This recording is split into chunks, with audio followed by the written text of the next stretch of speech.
Good morning student. आज हम difference between wide agreement and wide contract के बारे में पढ़ेंगे। व्यर्थ ठहराव, व्यर्थनीय अनुबंध।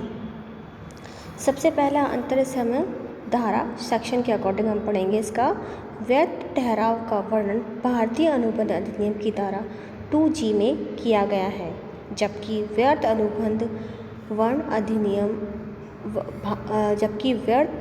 व्यर्थ अनुबंध का भारतीय अनुबंध अधिनियम की धारा 2Z में किया गया है। दूसरा इसका अंतर है, वह ठहराव जो राजनियम द्वारा प्रवर्तित नहीं होते व्यर्थ ठहराव कहलाते हैं, और जबकि व्यर्थ अनुबंध से आशय ऐसे अनुबंध से हैं जो कुछ विशेष कारणों में भविष्य में राजनियम द्वारा प्रवर्तित नहीं होते हैं। तीसरा अंतर है, ऐसे ठहराव जो राजनियम द्वारा प्रवर्तित हो वह व्यर्थ ठहराव कहलाते हैं धारा 2G के अकॉर्डिंग, जबकि वह अनुबंध जो साधारणतः वैधानिक दृष्टि से लागू किया जा सकता है लेकिन किसी विशेष घटना के घटित हो जाने पर राजनियम द्वारा लागू नहीं किया जा सकता हो वे व्यर्थ अनुबंध कहलाते हैं।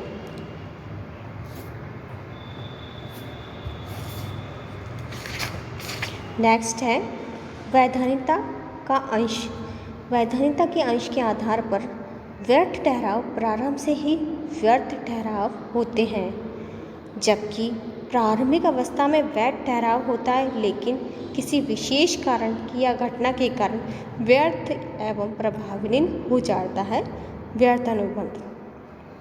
नेक्स्ट है जन्म। इसका जो जन्म या उत्पत्ति के आधार पर ऐसा ठहराव जो जन्म से अर्थात प्रारंभ से ही व्यर्थ होते हैं तो व्यर्थ ठहराव को जन्म देते हैं, जबकि व्यर्थ अनुबंध ये ऐसे अनुबंध होते हैं जो निष्पादन के समय किसी कारणवश अवैध हो जाते हैं, वे व्यर्थ अनुबंध को जन्म देते हैं।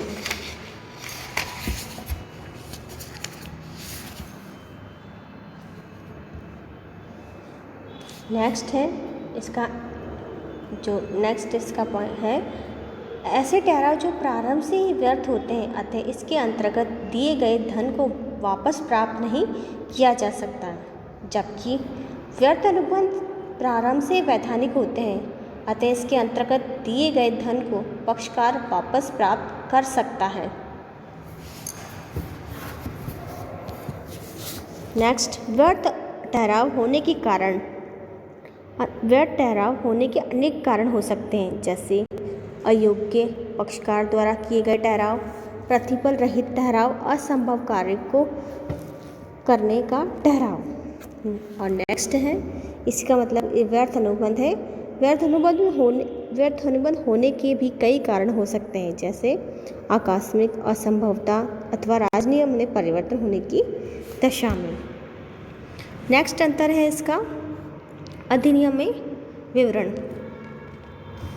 भारतीय अनुबंध अधिनियम में स्पष्ट रूप से व्यर्थ घोषित ठहराव का विवरण पृथक रूप से दिया जा सकता है, जैसे अयोग्य पक्षकार द्वारा किए गए ठहराव, व्यवहार एवं विभाग में रुकावट डालने वाले ठहराव, अनिश्चित अर्थ वाले ठहराव, वैधानिक कार्रवाई में रुकावट डालने वाले बाजी के ठहराव, असंभव कार्य को करने वाले ठहराव।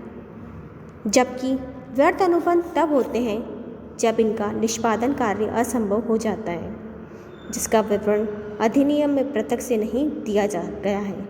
इसका निर्धारण तो न्यायालय द्वारा ही किया जाता है। नेक्स्ट अंतर है इसका अप्रवर्तनीय एवं अवैधानिक। व्यर्थ ठहराव प्रारंभ से ही राजनियम द्वारा अप्रवर्तनीय होते हैं, बल्कि ऐसे ठहराव अवैधानिक भी हो सकते हैं, जबकि व्यर्थ अनुबंध कुछ परिस्थितियों के कारण ही राजनियम द्वारा प्रवर्तनीय ही हो सकते हैं, ये अवैधानिक नहीं। तो ये आज हमने व्यर्थ ठहराव और व्यर्थ अनुबंध में अंतर समझा।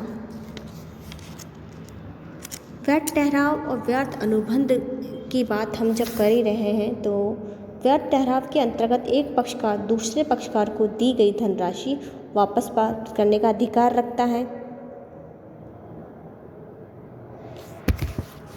आज के लिए इतना ही। धन्यवाद।